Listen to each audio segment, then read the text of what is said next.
Are you live?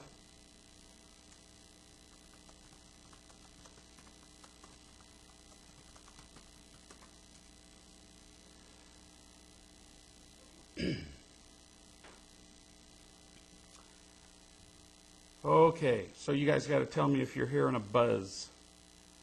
A little bzzzt. Like the buzzing of flies. Don isn't hearing anything. Ah.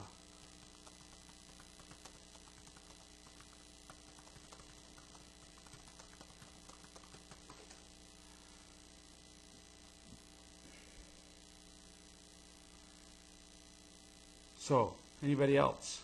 Are we getting audio now? Okay. No audio. We're going to get some feedback here shortly.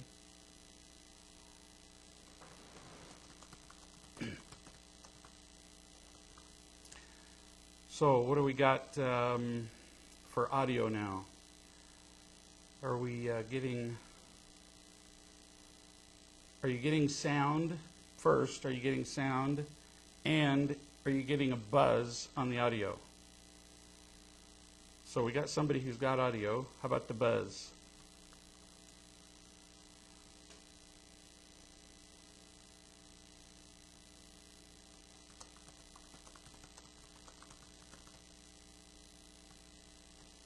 She says there's a light buzz. I say go for it. Yeah.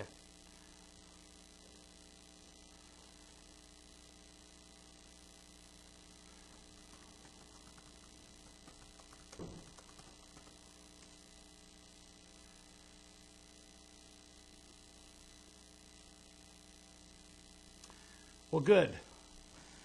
So you guys go ahead and proceed with your questions. That would be delightful. In the meantime, I'll just ramble around here a little bit.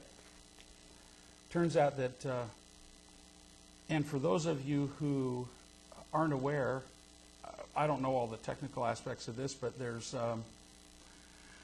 apparently you can watch this without being a chat room participant. So there are a number of people who watch the video chat but can't type in questions. Those of you whose names I see here can type in questions.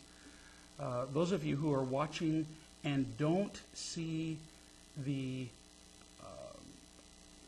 availability of typing in questions need to read up more on the website and learn how to do that, if you wish to. Some people prefer just to watch and not participate, and that's just dandy. For example, I've learned lately that my dad lurks in the other room and watches us, which is fine. Except now I can't say all those terrible things about him that I normally say. So we're going to be trying an experiment here that I'm looking forward to doing. We're going to be emailing all the members, and in addition to doing the format that we're doing now where you can type in questions, we're going to have an opportunity for 4 different people each week for 15 minutes a person to call in live, and I'll interact with them one-on-one. Now the advantage of that is that there's no delay between the questions. So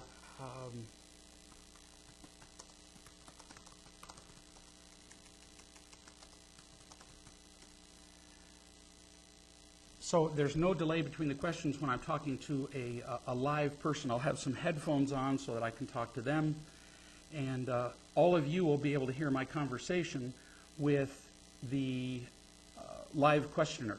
So if you're interested in doing live questions, essentially it's like getting free coaching. So take advantage of it. I mean, if you want to get some free coaching, nobody necessarily needs to know who you are. Unbeatable. So I suggest that you email Jonathan at jonathan@reallove.com and set up a time for next Tuesday. And then next Tuesday we'll be talking live with 4 different people, and we'll have a live interaction with you. Now here's somebody saying, I'm new to this. I have loved what I have read and listened to so far. Jonathan, you might type in there that somebody's not seeing or hearing anything. Oh, you already did that. This person says, I'm new to this. I have loved what I've read and listened to so far. What do other members do when there are no real love groups or people to talk to? My husband and I live away from family and honest friends. There's just the 2 of us. So we're not really sure where to find real love when there's no one to talk to close by. There's lots of different ways you can approach this. You can go to the chat rooms, which are available on the website. That's one way to do it. You can set up your own groups. Now, that sounds like a daunting task, but one way to do that is you give your copy of the Real Love book away. We know lots of people who have done that. You just, whatever friends you have, you just say, I was reading this book. I think you'd be interested in it. It's a very non-intrusive thing to say to somebody. Take a look at this book. If they hate it, you've lost nothing. They'll give you the book back and say, I hated the book. So, but if they enjoy it, you say, well, would you like to participate in a discussion group? People have book clubs and book groups all over the world. And as you get together to discuss the group, to discuss the book, it's unavoidable that you're going to end up telling the truth about yourself. Or you might say, would you like to get together and look at the DVDs, for example, and go through the workbook? There are lots of really unobtrusive ways to say to people, would you like to participate in a discussion about this subject after they've had the opportunity to initially explore it just a little bit. So we're not talking about walking up to somebody and saying right off, would you like to join a Real Love group, which is a little scary to people. So it's a really relaxed way of starting the talking process. So that's one thing you can do. Another thing you can do is you come here on Tuesday nights and participate here in the live web chat. And like I just announced, if you would like to have an opportunity to discuss an issue that you have and experience a moment of just feeling unconditionally loved, then you write to Jonathan, jonathan@reallove.com, and he'll set up a time where you and I can speak. And, you know, as far as you and I are concerned, we're just having a one-on-one conversation. Everybody else will benefit from that conversation, but it's just you and me on the phone. Then other people will learn as we're having ours, but you won't be aware of other people being there. And you can be as anonymous as you want to be. So that's another way to do it. Another way to get real love when you're located remotely is, again, to write to jonathan@reallove.com, and he could set you up with a trial experience with a Real Love coach. There's lots of ways to get real love. And if you have more questions than that, again, write to jonathan@reallove.com and ask him for some other ways. So even if you live in Timbuktu all by yourself, in a weather station where it's just you and nobody, there are still ways to get loved. For example, I was talking to a man last night on the phone, and his therapist had gotten to a place where she was just baffled. So she's a certified psychologist. She'd been working with this man for some time. He had multiple diagnoses, just kind of hit the wall in treating him, and he was just empty and alone. Gotten to the place where he was starting to have suicidal thoughts. It was frustrating to her and to him. And so she asked if I would be willing to talk to him on the phone. And so I did, and we spoke for, I don't know, probably 20 minutes, maybe 25 minutes, something like that. And when we hung up, she called me back later, and she said by the end of that, or she said during that 20 to 25-minute period of time, she watched this guy who had previously been just hard and difficult and remote and difficult to reach. She watched him just melt. And this is with somebody that we'd never met. We had no experience together, and it's over the phone. So do you see my point? Which is that if you want an experience with feeling unconditionally loved, you can find it. You can find it over the phone. You can find it with a friend. You can find it with a coach. You can find it here on the website. We've provided many opportunities for people to feel unconditionally loved. But you have to be willing to reach out and get them. They won't drop in your lap. So I've seen over the years the difference between people who find happiness and those who don't is simple persistence. It's not insight, it's not intelligence, it's not education, it's persistence. Let me know if you have questions about that. Here's a lady who's saying that coaching has really helped her, and boy, that is a fact. Coaching is done by professional people who've been trained by myself and by Donna. And in those cases, people pay coaches. Now, they don't pay them a lot, but the reason that coaching is worth doing is because a lot of people are reluctant to bother people. That's one of the biggest things that stops people from making phone calls. Oh, I hate to bother somebody. When you pay a coach on a monthly basis, most professional coaching, they pay a coach, $500 a month, and you get like a half-an-hour call twice a week. With the coaching that we do with Real Love, we recognize that people often need more than that, and you have unlimited access to a coach, and it's less than that. So you get a lot more for less. The reason that we recommend them is that when you pay a coach, you feel less reluctant about calling them. We want people to really get a kickstart on the occasions where people need that, into feeling loved so that they'll feel confident enough to reach out and get real love from other people.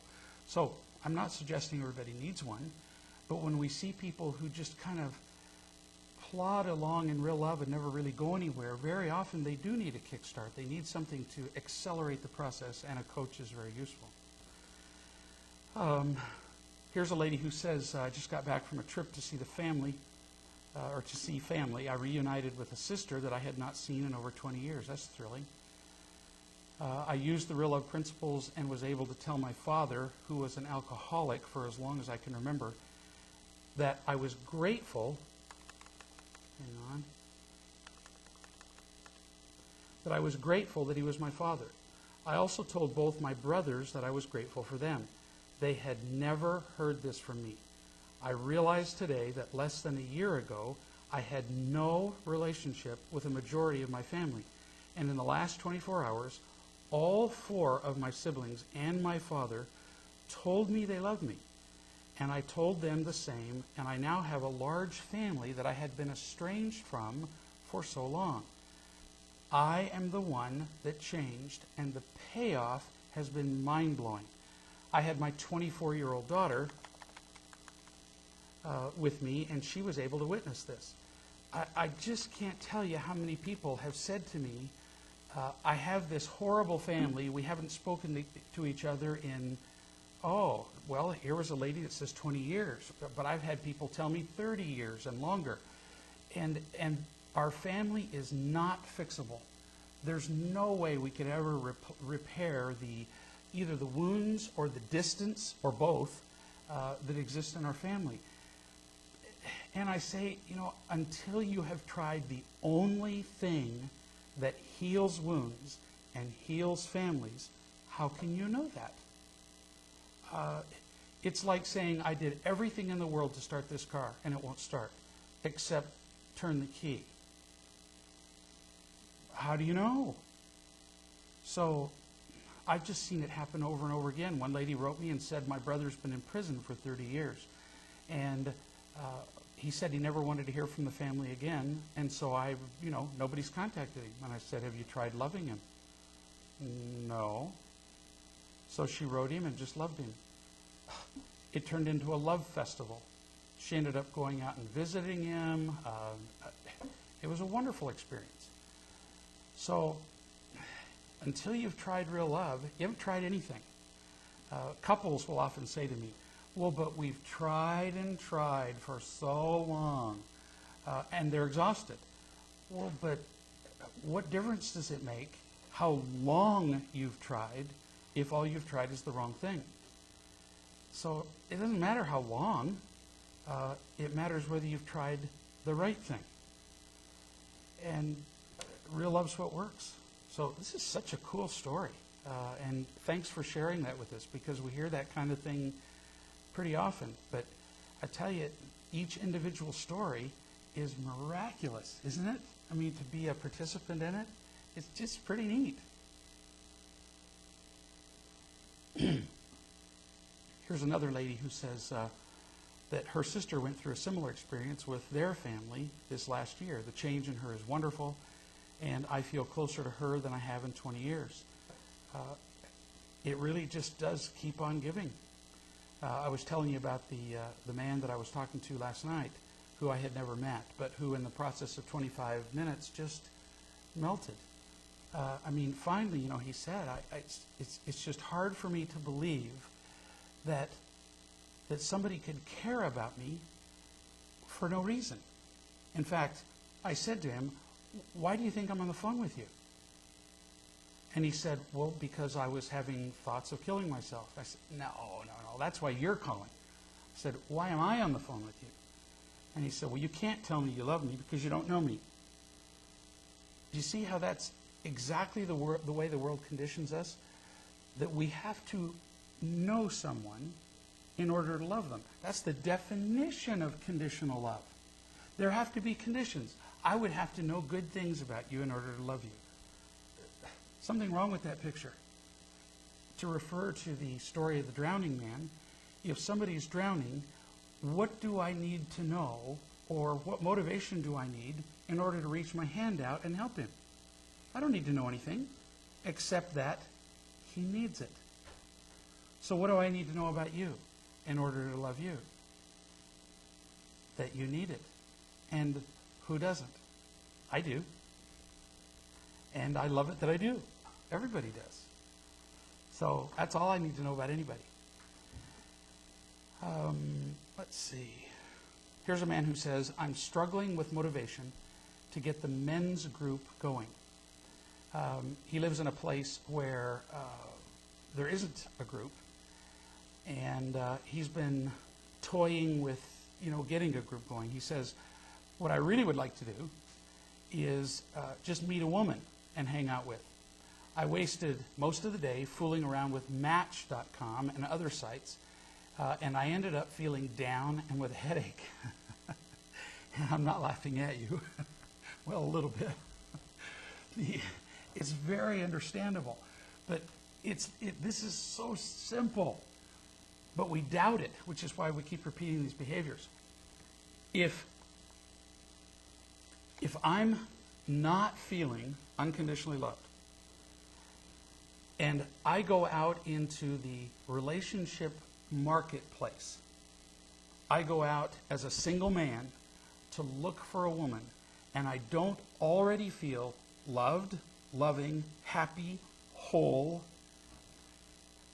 then what am I going to be looking for, and what am I going to offer? The only commodity that I'll know is imitation love. Period. That's all I've got to trade. And it's what I'll be looking for. And so, what kind of woman am I going to get? It's not like I might get a woman who trades in imitation love. I am absolutely guaranteed to get one.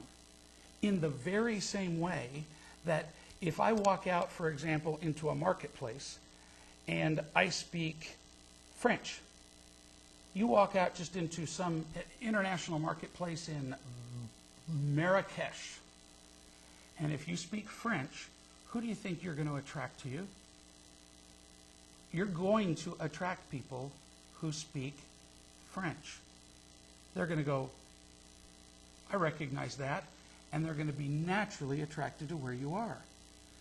If you walk out into the relationships marketplace and you're trading or speaking in imitation love, what do you think you're going to get? You're going to get imitation love speakers or traders. And then the two of you, when you get together, if you exchange enough imitation love, you're going to have such a good time for a while. And then it'll wear off, and the disappointment will be absolutely crushing. So I know it's tempting. I mean, I hear this from men all the time. They come to me and they say, Greg, I just want a woman. And I'm thinking, so if you find one, will you please call me and give me her phone number? Because I'm going to call her and say, run like a deer. Be afraid. Be very afraid. Because this guy is going to use you. He will. Now, of course, the reason she'll be attracted to him is that she's going to use him too. But this relationship is going to be doomed from the beginning. We can only have a healthy relationship if we bring some measure of health to the relationship ourselves. And so to the writer of this question, I would say, or to this statement, this idea of forming the men's group isn't just like a good idea. It's the pivotal, central, critical, essential idea. Until you feel loved, you're going to attract the same stuff you've already had in your life. And how many times do you need to prove that doesn't work? It's fun for a little while. Cocaine is fun for a little while. Narcotics was fun for me for a little while. But it never lasted.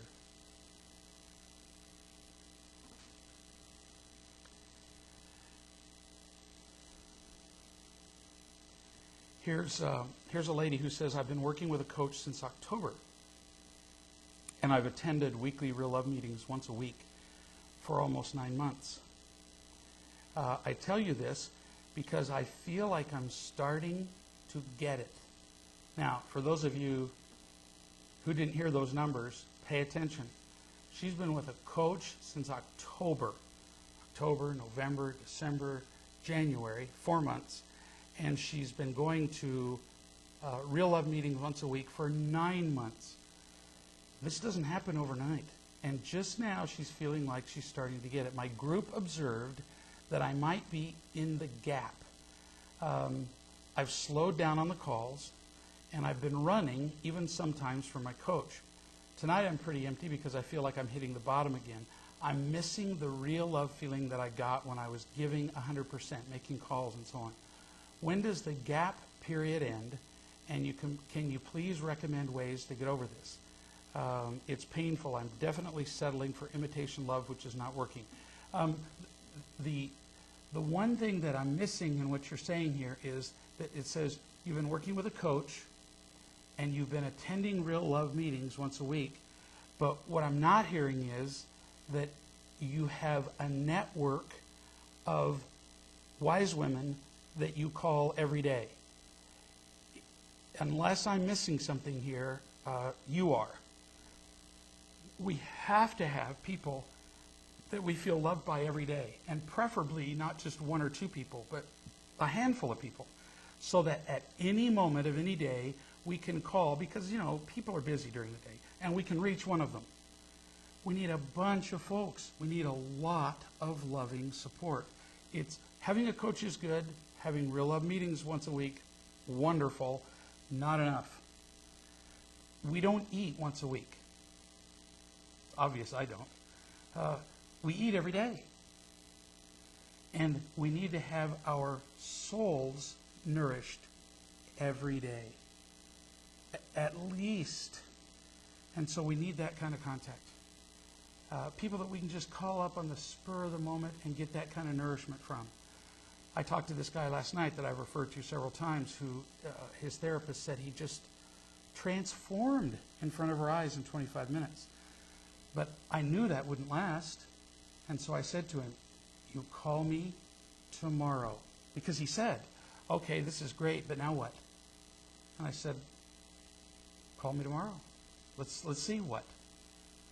And he called the very next night. And he said, that just that one call of 25 minutes infused so much love in him that, for example, when he met a friend, like 12 hours later, that as he was talking to his friend and describing some of the experiences in his life, he said his friend could feel so much love coming from him that his friend, who had never shared any feelings with him, said, "Let me tell you something about myself," and shared experiences. Now, this is one man speaking to another man, so this is a big thing. His friend shared experiences of how he had been sexually abused as a boy, which he'd never shared with anybody, and said that he was able to share that because he felt cared for. And this was with a man who'd had one loving experience. So then he calls me again today and gets another dose of imitation love. Then we're going to talk again tomorrow. And then as we talk repeatedly, then I'm going to give him the name of another man so that he can broaden his list of contacts, strengthen his roots in real love, and then he'll be able to be better grounded and better able to react to difficult situations, better able to love other people. We have to get loved every day. So the thing I hear missing in your life here is that daily contact.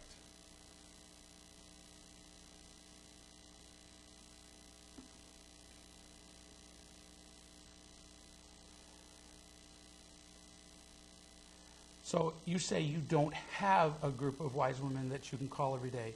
You need to tell me why you don't. If you're working with a coach, you should be able to say to your coach, I need the names of some women that I can start calling. The idea of a coach is to not keep you forever as a client. It's to give you more and more contacts and to kick you out of the nest, to wean you, to get you where you can do this on your own. So you ask your coach, I need some women that I can call, and you start expanding your options. You let me know if you have trouble with that.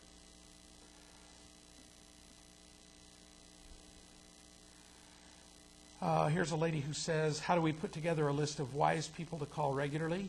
I have a few, but I need a larger list. Easy. So you got one, and you do what I just said. Whether it's a coach or anybody, you say, look, I've really enjoyed talking to you. Who do you talk to? Because if you've got a wise person who's capable of loving you, you can be guaranteed that person talks to somebody. Then you say, would you be willing to let me talk to some of the people you talk to? Now, they may then have to check with those people. Fine. And then you start calling some of them. And eventually, we're talking to a lot of people. That's how you put that together. And here's a lady who says, I don't have a list at all. And that's scary for somebody who's a little shy around meeting new people. I feel like I could be missing out on some really good experiences due to a lack of knowing anyone close by. So, one thing that you could do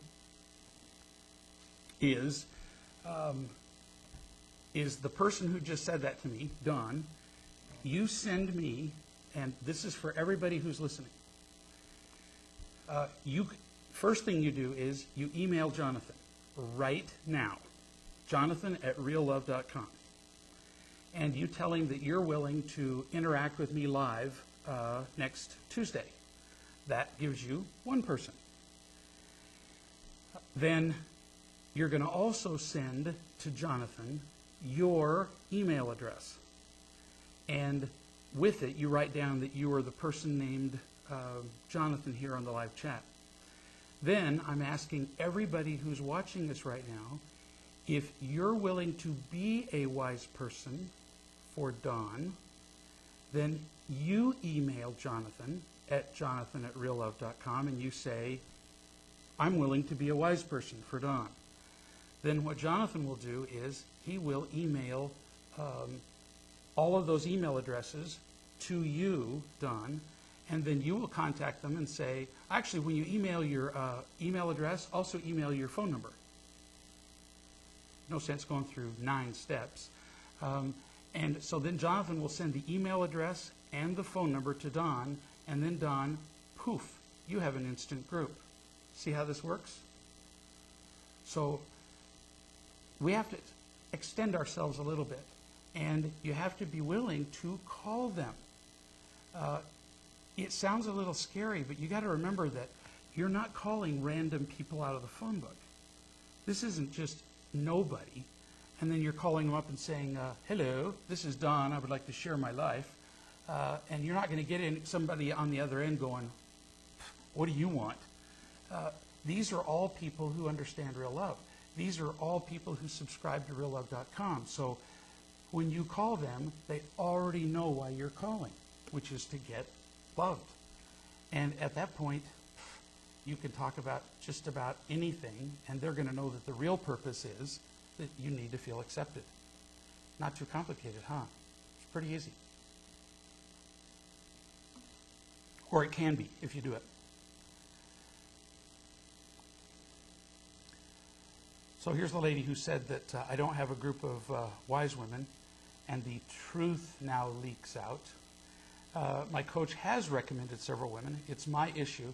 I'll work on actually picking up the phone and finding the ones I feel comfortable with. Hey, baby, I get it. I mean, I can still remember, years ago, I went through exactly the same process that I'm recommending to you. This isn't anything I haven't done. And when I first made the phone calls to other men, I felt like a high school junior calling for his first date. It was scary. Calling somebody and saying, I want to talk about myself. I would dial the first 6 numbers of the phone number and then hang up repeatedly. It's kind of silly looking. But at some point you have to ask yourself, do I really, it comes down to this, do you want to stay like you are? No. So the real risk is staying like you are. If you call somebody and you don't get what you want, gee, what did you lose? Nobody can take love from you. All they can do is fail to give it to you. So really, in the end, when we make our phone calls, we have nothing to lose. We keep being afraid that we won't be loved. But the irony is that we already don't feel loved. So kind of a no-lose deal, isn't it?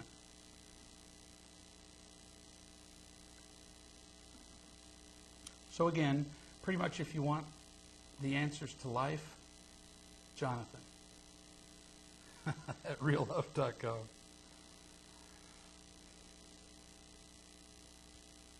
He also sells insurance. No, that's a joke.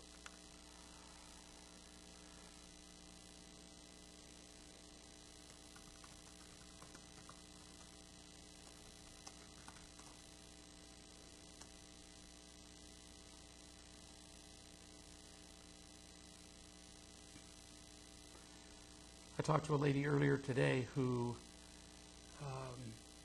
has for some time been putting off making her phone calls. And, I called her just to say, do you remember the last time that I talked to you and to your husband all at the same time? And she said, yeah, I do. She and her husband have been pretty much on a simmer to boil for 10 years. And I sat down and talked with both of them in the same room, and for the about 48 hours that followed that, not because I was clever, but just because I accepted them. With that little bit of love, they said that they had more love in their relationship than they'd had for 10 years. But then she didn't make any phone calls, even though I gave her the name of somebody to call. And so I said, do you remember what it felt like right after we had that conversation? Well, yeah. She said it was great. And I said, that's because you felt loved. And since you've not been making your calls, what's been happening? She said, well, it's been wearing off. And we've started to get back into conflict and arguing again. Right. We need to be loved every day. So do you want to keep that up? Do you want to go back to what it's been? No. So here's that number again. Pick up the phone and call the woman that I suggested you call right now. And she did. And then she called me back later, laughing like a schoolgirl, saying, it was great. It looks scary, but the rewards are pretty cool. And they're pretty immediate. So it's well worth doing.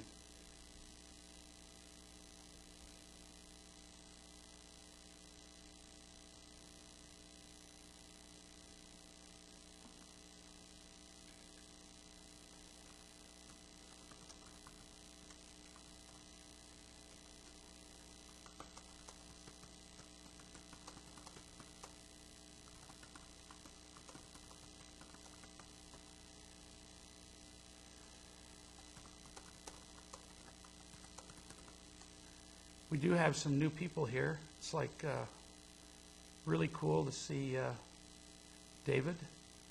And we've also got some old folks, as in familiar.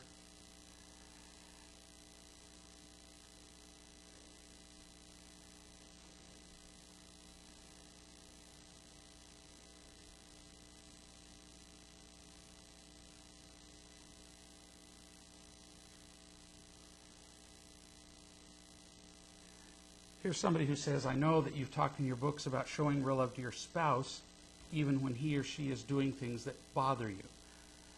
For example, not calling you and coming home late and so on. I'm unsure how to proceed. I tend to just be quiet as opposed to talking about it to avoid conflict. See, we tend to feel like, okay, that if we're loving, then we either have to be doormats or perhaps we need to bring this up in a loving way. And actually, you don't have to do either one. Loving simply means accepting somebody while they're not doing what we want or while they're doing something that we don't want. So let's pick one of your examples. For example, let's say that your spouse comes home late without calling you. Now, is there any chance in the world that your spouse doesn't already know that you don't like that? Is there? No. You've brought it up before, right? You've certainly had fights about it. He already hates having the discussion about it, so he already knows what you want. And what our tendency is in this society is, and it's the way we were taught by our parents, is that if he doesn't listen when you ask him like this, sweetie, would you please tell me if you're going to be late? If he doesn't listen when you ask like this, then you ask a little bit more loudly. And if that doesn't work, then let's have a fight about it. The problem is that the instant you ask in anything other than a loving way, the slightest disappointment, the slightest irritation, all he hears is, I don't love you, and the conversation is done. The conversation isn't about, please call me anymore. This is so important to pay attention to. The conversation is now about, I don't love you. You're done. So if he already knows that you want him to call you, how do you get him to call you? This is a trick question. You don't. You love him. You love him why? So that he'll call you? No, that would be trading imitation love and manipulating him. You love him because it's the right thing to do. See how important this is? You love him. He comes in late through the door, and the tendency is to do a number of things. Either, where have you been? Oh, let's see, that's going to work well, isn't it? I mean, now he's going to hate coming home even more. Are you paying attention to this? Why do you think he comes home late without calling you in the first place? Because he hates being there. And because he doesn't want to call you on the phone and hear you whine about why he's late. Do you get this? It's really simple stuff. We don't do what we hate, and we do what we like. So if you nag him and you get on him every time he talks to you, he's not going to call. So what if he comes in late? He knows he should have called you. And when he walks through the door, you say, oh, I'm so glad to see you home. Now, you better mean it. You can't pretend. But think about the alternative. I mean, what if he was dead in a ditch? Aren't you glad to have him home? Sure you are. So why focus on the little thing that's wrong? Why do we always pick out the thorns on the rose? So say, I'm so glad to have you home. You're going to change his world. And if you consistently accept and love him while he's wrong and mistaken, and you accept and love him while he's flawed, let's think about this. he comes home to a loving wife who cares about him, and he feels great while he's there, you think he might not come home earlier? Yeah. And you think when he's late, he might not call the woman who he feels loved by to tell her that he's going to be late? Yeah. It's like a no-brainer. If you know that I love you, wouldn't you be considerate of me? Uh-huh. But if you know that I look down on you and I'm critical of you, and if any time you make a mistake, I'm going to bite your head off, you think you might avoid me? Uh-huh. And that's what he's doing. See? So really, in trying to get what we want, most of the time we actually make it much, much worse. Now see, what we tend to worry about is people will often say to me, well, but if I don't say something, then he's going to get the idea that I approve of his behavior. Grow up. Number one, we're not the ones in charge of holding the scales of justice in the universe. We're not. And people respond to love better than hate. And we're never going to figure that out until we trust it. No kidding.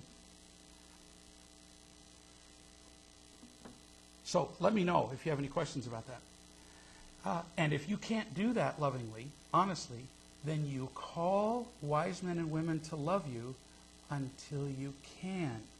Because I am not suggesting you fake it. No.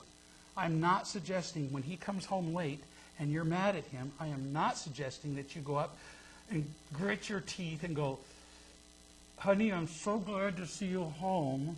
I mean, who's that going to help? You'll be lying about your feelings and he's going to know you're mad anyway. So pretending and stifling your feelings is just stupid. Now, you have to keep practicing until you can actually do it lovingly.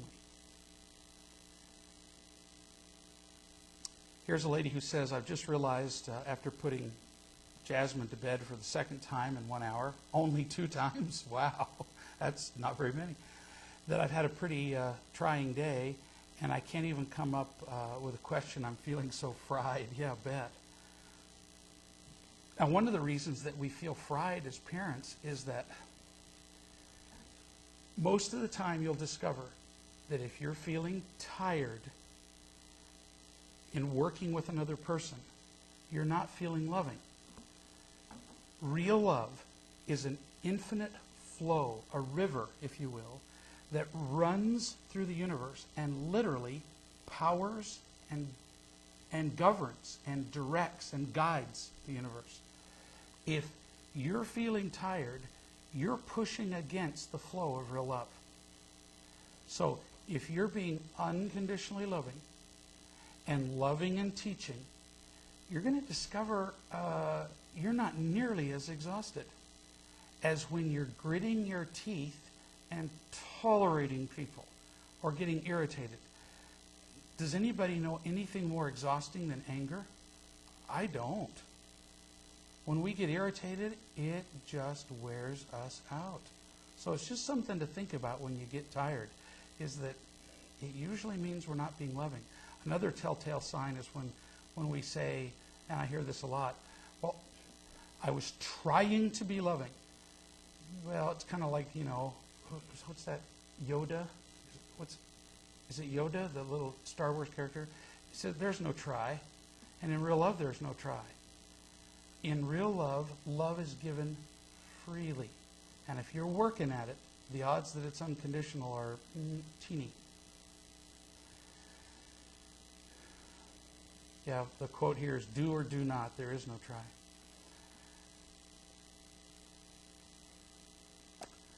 Let's see.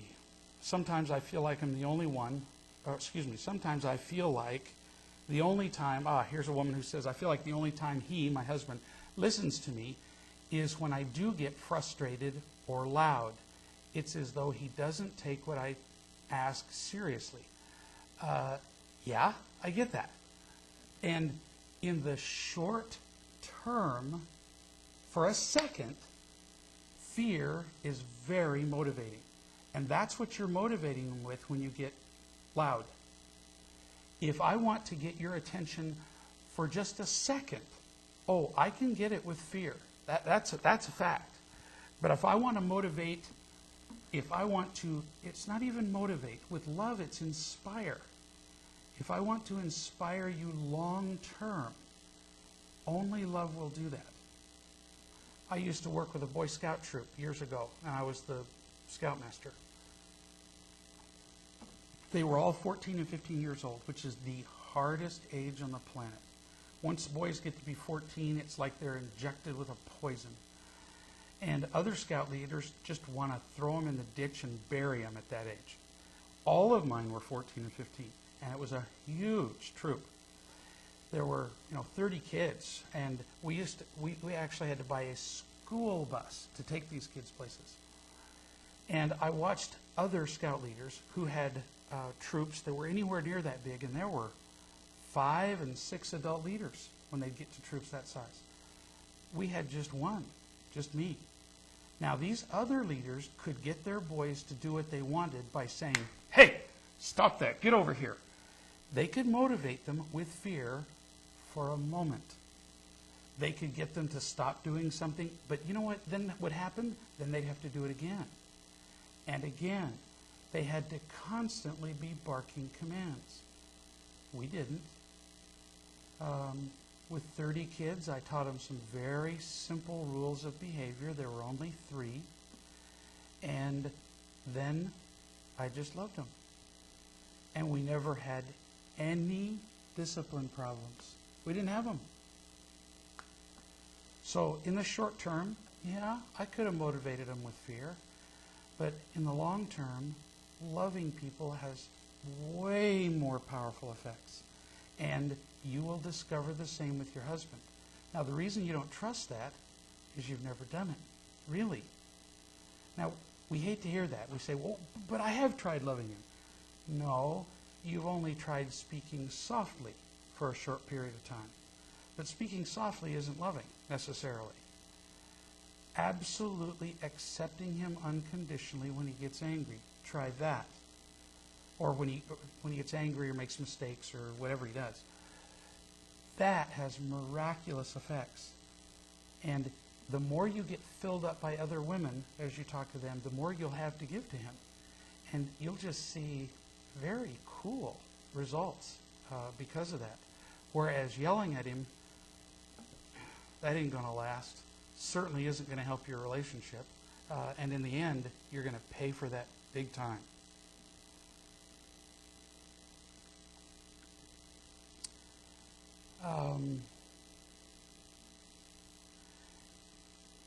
Here's somebody who says, I tend to startle easily. In other words, jump with fear, like if somebody cuts into my lane on the freeway.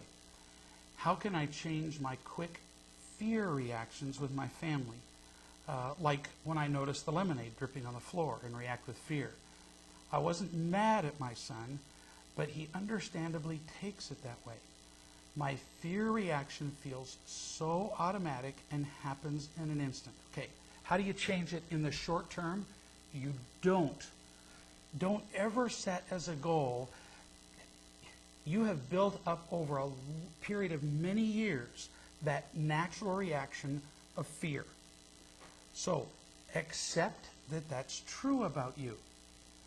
And instead of saying, okay, I'm going to change that. No, you won't. That's part of who you are right now. And so what you do is, remember, the simple steps of real love are the same over and over again. You tell the truth about it, and you feel loved while you do. So, you say to your children, you say, I startle easily. And when something happens that I'm not accustomed to or that I'm not prepared for, I tend to before I think. And that can really come across as an attack of you. Now, be really honest and say, and sometimes it is an attack of you. Don't ever justify yourself. If you justify, you're done. It'll come across as lying. So you say, sometimes it is an attack. And so what I'm going to do is, I'm not going to change that overnight, but I will practice being honest about it. So when I do it, I'm going to say, afterward, I may not be able to do it in the moment, I'll say, I did that again. You don't need to apologize. Why apologize for who you are? You just need to say, I did that again, and it came across as critical to you, and I just want you to know that I saw that I did that. You're done. You tell the truth to your children for a different reason than you tell the truth to an adult. You tell the truth to your children so they know it wasn't about them. This is important. So when you get the frightened reaction to the child, you say, this wasn't about you. This is about me. This was my problem.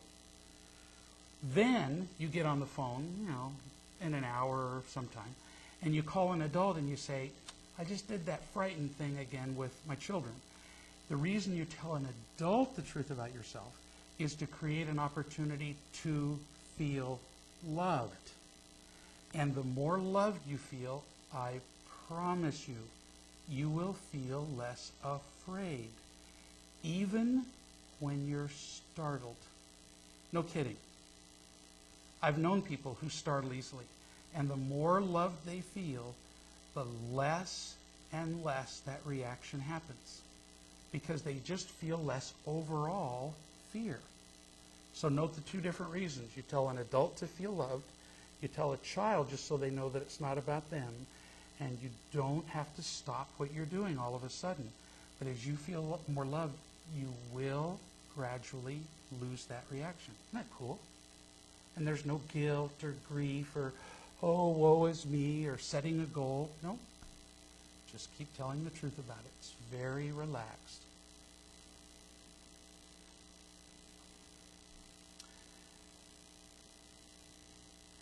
Here's somebody who says, I just came from a meeting. I love your honesty. I get irritated with people who don't do real love right.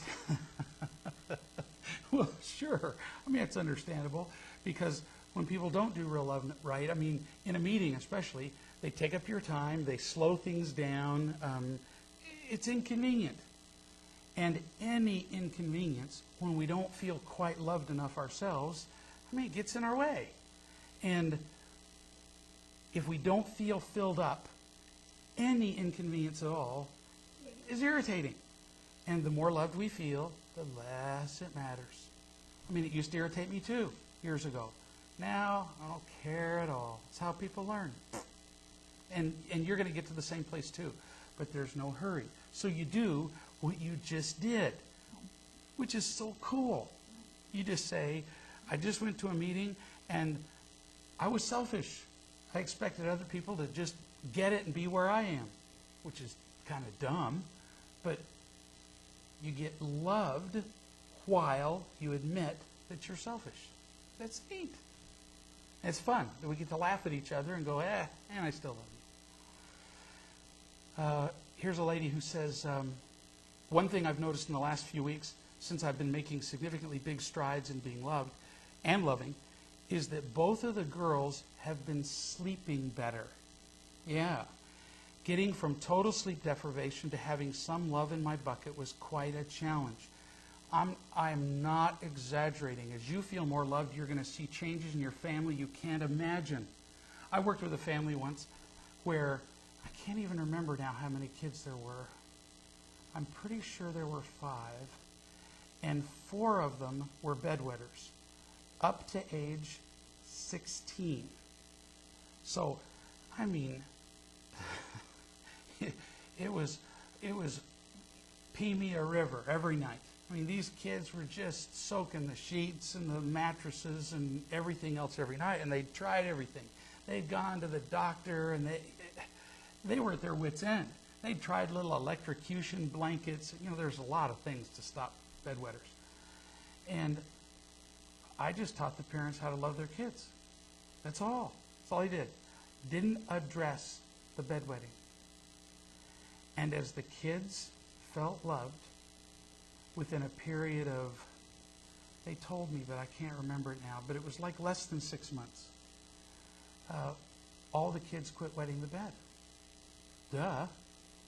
I mean, the factor that affects our health more than anything else is stress. It's been shown to be related to everything. heart disease, lung disease, cancer, prostate trouble, nervous condition, name a thing. And where does stress come from? Mostly not feeling loved. So as people feel loved, it really changes stuff. And as this mother, for example, feels more loving, it changes the energy in the entire family. You have a huge effect everywhere you go as you are loving. Huge.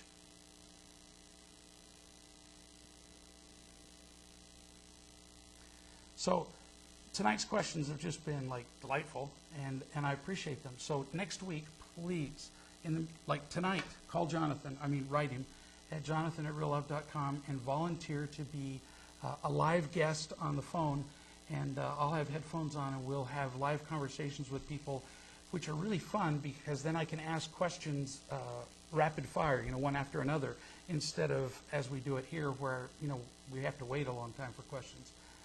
It'll just be more fun. And then we can continue to entertain questions from those who type the questions. So it's not like if we have guests, we won't be paying attention to those who type. So this has been a hoot. As always, it's always about real love, and we look forward to seeing you next week. Thanks a lot. Good night.